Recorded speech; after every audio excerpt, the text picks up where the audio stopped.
And everybody, welcome back to the Jeep Man King channel. And guess what, guys? The grass is greening up, and you know what that means? I've got to service my lawnmower. So I've got a Bobcat 52-inch with a Kawasaki on it. Not only going to change the oil, but I'm going to also set the valves and put a new air filter on there, new oil filter, and some fresh oil. And that dude is going to be ready to roll all summer long. So I thought I'd bring you along, and let's get to it. All right, so I went ahead and drained the oil on it. It's draining now.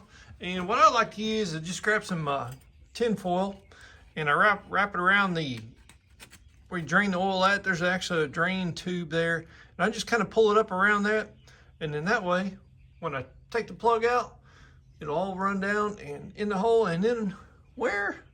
In my pan. Okay, so what am I using? I've got the good old Napa or Wix filters. That's what I use. I got these on sale this year. They had in March. You buy 12 filters, you get them 50% off. So guys, I got filters for everything that I need for the full year for my cars and trucks, lawnmowers, and boat. And of course, the old trusty Walmart brand, Advanced Full Synthetic 10W30. All right, guys, so it's working on a Kawasaki here. And if you guys know anything about the Kawasaki's, man, they are a great engine to have for a lawnmower. And this is a zero turn 52-inch. And what I'm going to do, and I haven't done this yet to this lawnmower, is I'm going to go ahead and set the valves on this. I'm going to check what I'm going to do is set the valves here on the valve lash on, it's a 2-cylinder, and I've got some new gaskets I'm going to be putting in here. I've got one on this side and one on that side, and I've got a new air cleaner I'm also going to get installed on this. And when I do this, lawnmower's gonna be good to go. It uses a full 2 quarts of oil. And man, this Kawasaki's got almost 700 hours on it, and it doesn't use a drop of oil. This lawnmower's actually been a really good lawnmower, and it's just time to go the extra mile and do what I need to do to make sure them valves are good. Now, if you want to go to my channel, go down, look down, you'll see I've got 2 more videos on this lawnmower on there. One is real important, is I show you how I sharpen and balance the lawnmower blades. Nope, that's not a joke. You can actually balance some lawnmower blades. Check out my channel and you will see what I did to do that. But this thing has been a great mower, so let's go to town. What I like to do when I drain this is I just loosen up my oil fill cap right here, and I just get that out of the way. That way you can give it some air, and it will really go ahead and gush out of here and make sure that everything's flush out of that sump of this engine and everything gets down the pan. All right, so we've let the oil drip out of there for a while. Go ahead and put this plug back in there. Also, check your O-ring on. If you've got an O-ring on your plug, make sure that it's good to go. This one here does. And make sure you don't have any cracks or rips in it. That way you don't have to do this twice. And put a little oil on that O-ring as you screw it back up in there. Get it nice and tight, okay? All right.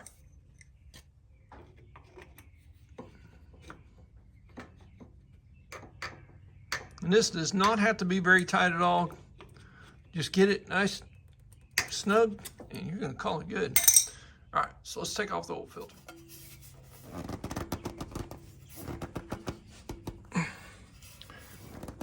Just grab it and twist. Hope for the best. Got my foil lined up there.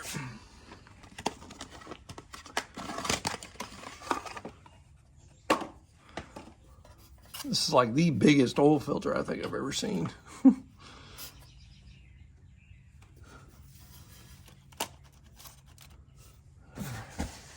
that draining. You know, it's just sometimes there's just no easy way of doing it. You just gotta make a mess.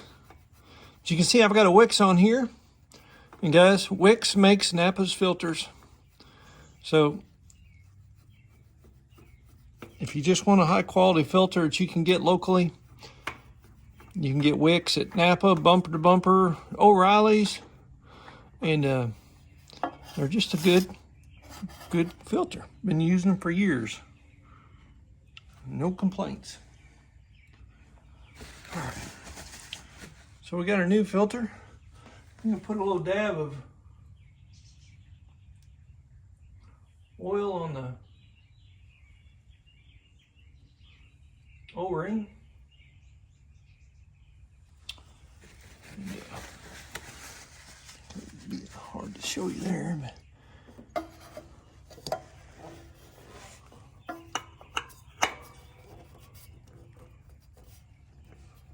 my fingers turned around there.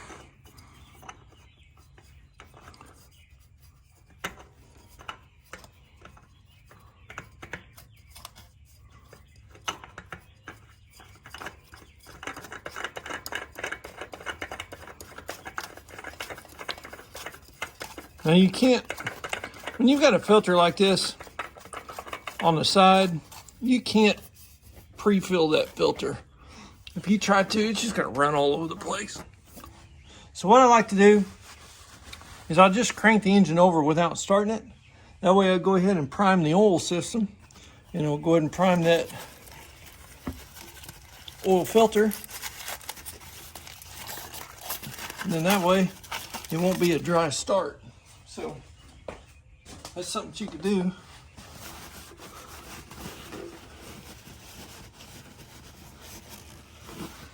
Just give it a little cleaning. If you got a rag handy, just wrap it around that filter. Just give it a good old crank with your hands. And that's all you need, guys. You don't need to over tighten it at all. Because if you've ever had to take an oil filter off that's been over tightened with a screwdriver and beat it off, and trust me, you don't want to do that. So, all right, let's put some oil in this thing. Lift the seat up. Get that out of the way. Pull the old dipstick. If you need to, take some brake clean or some WD-40 or something and clean out your funnel. There we go, guys. Using a 10W30. Takes 2 quarts.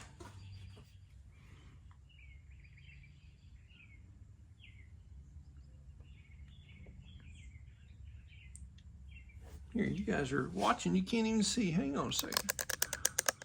You guys need to get a better cameraman. You know what I did this time is I actually pressure washed my lawnmower off before I started working on it instead of afterwards. Seems like I always do it backwards. I'll service it and then pressure wash it. But this time I got it nice and clean. And pretty nice, actually. Not too bad. Not too bad at all. All right, guys, what else are we going to put in this engine today? Well, I've got something special. Hotshot Secret Friction Reducer FR3. You should do a little research on this. This is actually some really good product. And we're going to be putting in 1.5 ounces per quart on this. So we're going to be putting in a total of 3 ounces. And there's 3 ounces of FR3 Friction Reducer. I've been using this in all my engines. And it's supposed to be some really good product to reduce friction. And I do use full synthetic on every engine that I own. And guys, I don't use the most expensive either. I will find the cheapest full synthetic oil that there is, usually at Walmart or Rural King. That's the 2 suppliers in my neighborhood that I can get the cheapest. And this Walmart brand, Advanced, is something new on the market that they're selling. And it's supposed to be really good. And so I've kind of been switching over. It's supposed to run 20,000 miles, but of course I don't. With this lawnmower, it gets changed every year. So, and even though I run it in my regular cars and trucks and everything else, I still do a 5,000 mile oil change. So, all right, so that's going to be really close. Since I put in 3 ounces of this friction reducer, I'm going to let that settle down for a minute. And we'll start it up. Let that oil filter get filled up, and then we'll check it again and see where it's at. You can get that friction reducer at my area. You can get it at Rural King and Menards. So you can get it local, and you don't have to order it online, and which I really like. So, and remember too, when some engines like this one here, you put the dipstick in, but you do not put it on you don't screw it down. You leave it, you just lay it on top up there. That way it'll get your correct height. All right, we're sitting right above the full line. So we'll give this thing a start, and then we'll shut it off and let it sit for a little bit, and then we will check it again. And since I just brought this engine in, it's hot and it will start. So I'm just gonna crank it all the way down on my throttle. And usually it won't start unless I bring it up a little bit. Let's see what it does here. Just crank it over.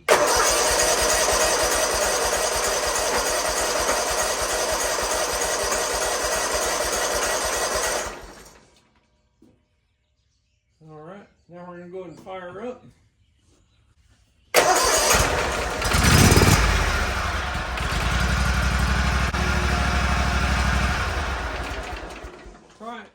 Whenever you fire it up like that, always check to make sure you don't have any leaks down around your filter housing, around your gasket, and make sure you're good here. And if you are, then you're all set. Now what we'll do, we'll let this sit for a while, and then we'll check that oil dipstick and see where we're at.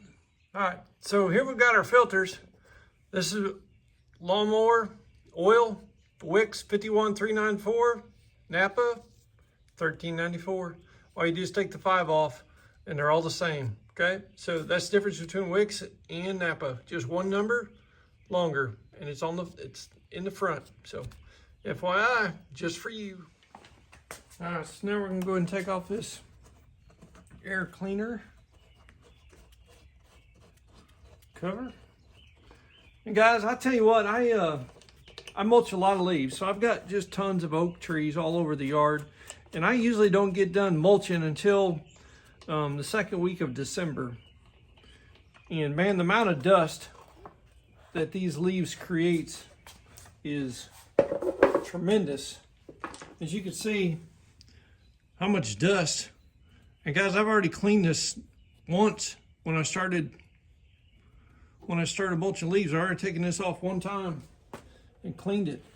So if you've got a real dusty environment where you mow at, you need to really keep an eye on your air cleaner, and you might have to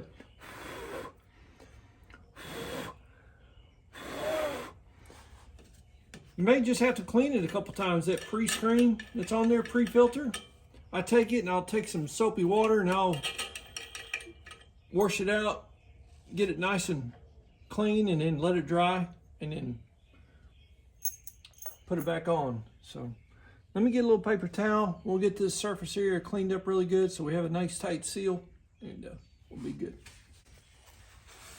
Just make sure you don't push that dust down inside the air cleaner, because you don't want that engine to suck it up as soon as you start it, okay? So just kind of push and pull away from your opening to your carb. You should be all right. Just be gentle.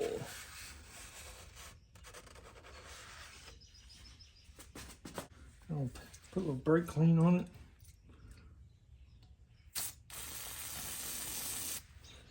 Give it a good clean. Brand new.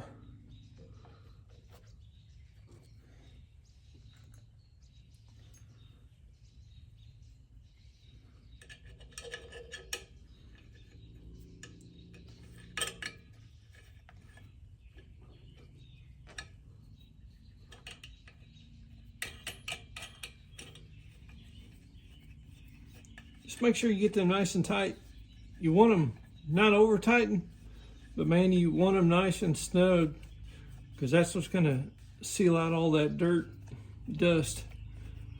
So just go ahead and crank them down till they pretty much bottom out. Nice little snug. And we got us a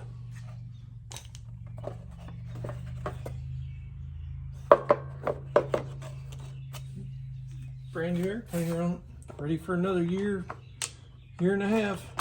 Like I said, I usually get about 2 years out of this air cleaner, as long as I clean that pre-filter. When we first moved into this house, I actually put a new filter on it every year, and that was kind of overkill, so I just spent a little extra time cleaning that pre-filter. I think if you do that, you'll be just fine. Get that nice and tight, and let's check the oil one more time, make sure we're good. And two, if you guys don't know, if you look on your dipstick right here, it'll actually tell you, it says for correct oil level, do not turn on cap threads, okay? And then usually it'll actually tell you your type of oil that you need, which mine is a 10W30. So look at your dipsticks. Might just help you out. Make your life a little bit easier. All right, we are 100% full. Okay. Now, I think what we're gonna do is go ahead and pull these spark plugs too, guys. Haven't changed them in a little bit. Let me get you a better view here. We'll see what these spark plugs look like. Okay, hang on. There you are. Hey, don't go anywhere. I'll be right back. Grab some socket.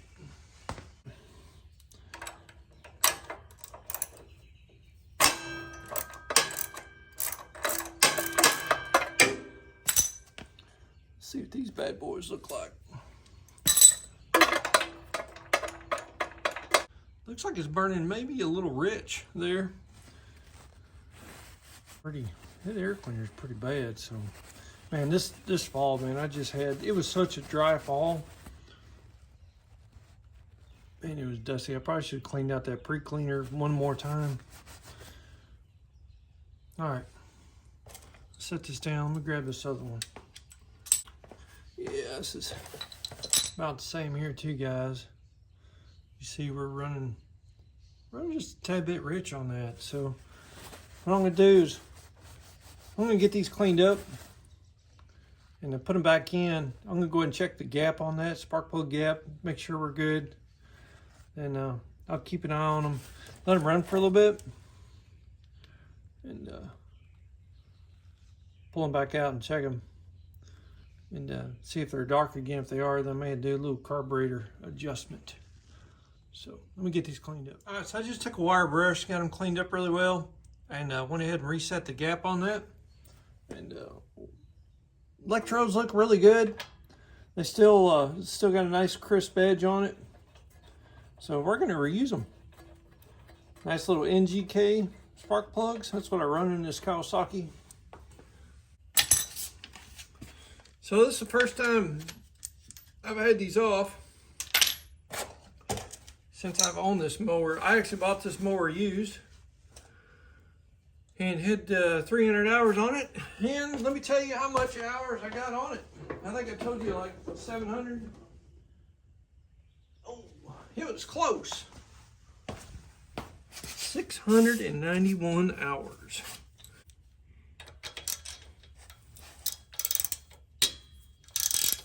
Don't over tighten your bolts. You strip your threads out, and you don't want to do that.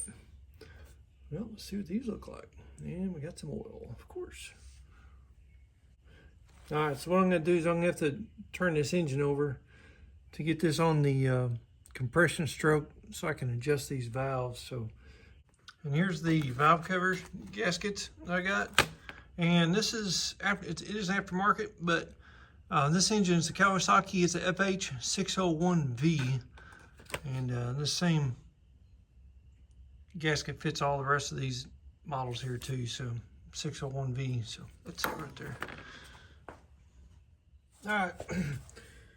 So my manual says to set the intake and exhaust valve clearance between 4 and 6,000. So what I'm going to do is set it at 5 because I don't want it too tight and I want a little bit of room in there. So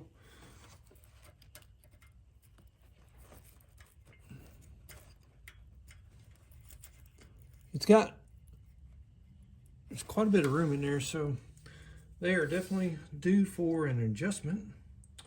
I'm gonna go ahead and turn this engine over. I want to take the spark plugs out just so I can turn it over easier. When in doubt, get you a really long screwdriver.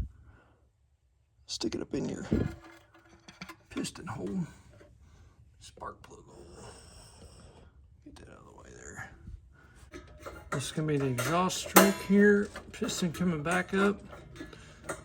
The exhaust valve is collapsed at this time. Alright. Piston's always top dead center. Now the intake valve is opening up.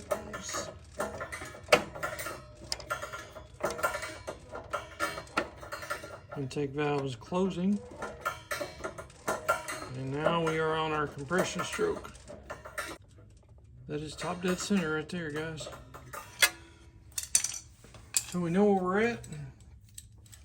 Grab a wrench. Put that Allen head right there in the middle. Hold it tight as you loosen it up.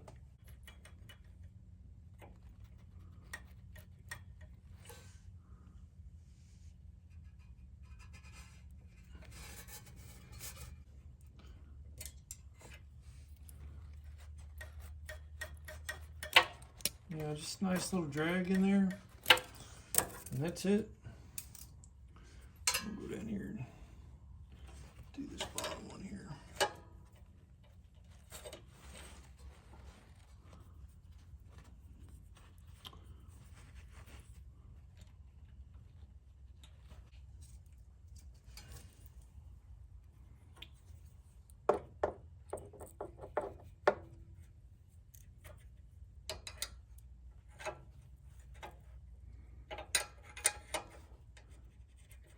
You don't know if you tighten it up too much because it'll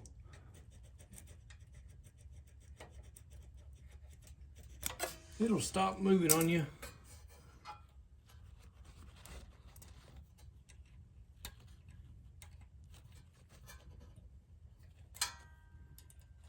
Just take your time with it.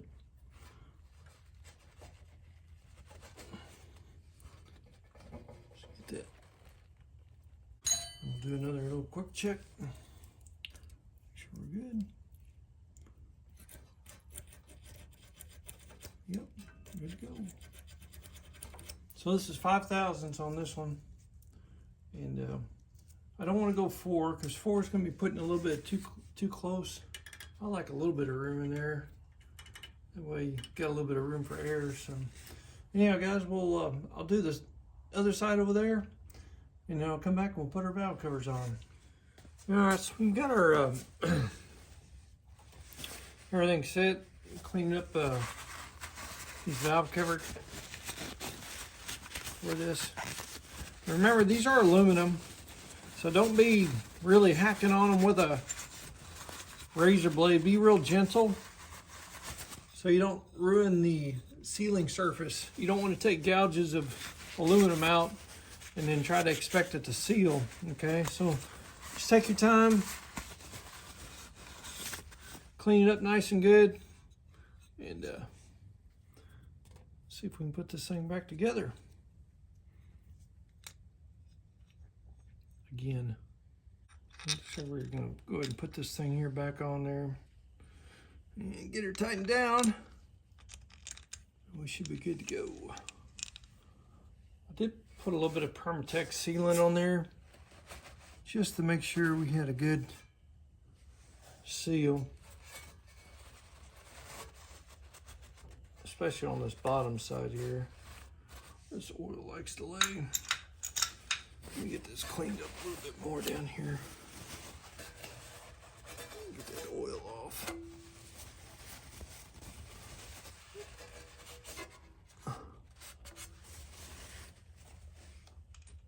This is an aftermarket valve cover gasket, and it doesn't sit as good, I'll tell you that, as the factory one. So something you, I guess, may have to look out for.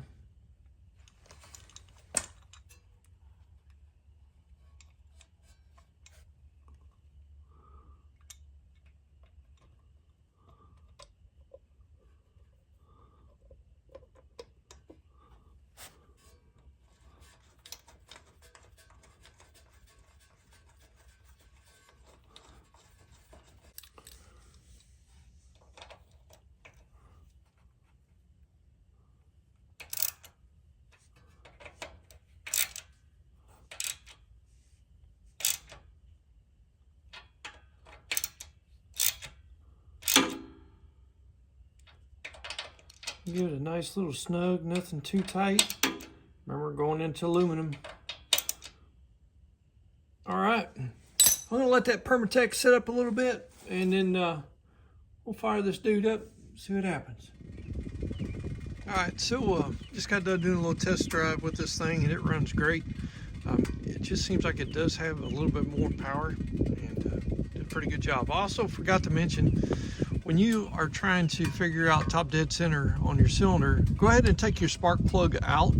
And then what I did was I just used a screwdriver, and I just put it right here, and I just pry the engine over like this. And then that way you can get exactly top dead center, so you can set your valves, intake and exhaust, on top dead center. And if you don't know which one's the intake and which one's the exhaust, just look at the exhaust manifold here. It goes up, so this valve here is going to be the exhaust, and the carburetor comes in on this side, and this is going to be the intake. So hopefully that'll help you out. So guys, God bless you guys. Thanks for watching, and we'll catch you next time on the Jeep Man King channel with many more videos to come. See ya.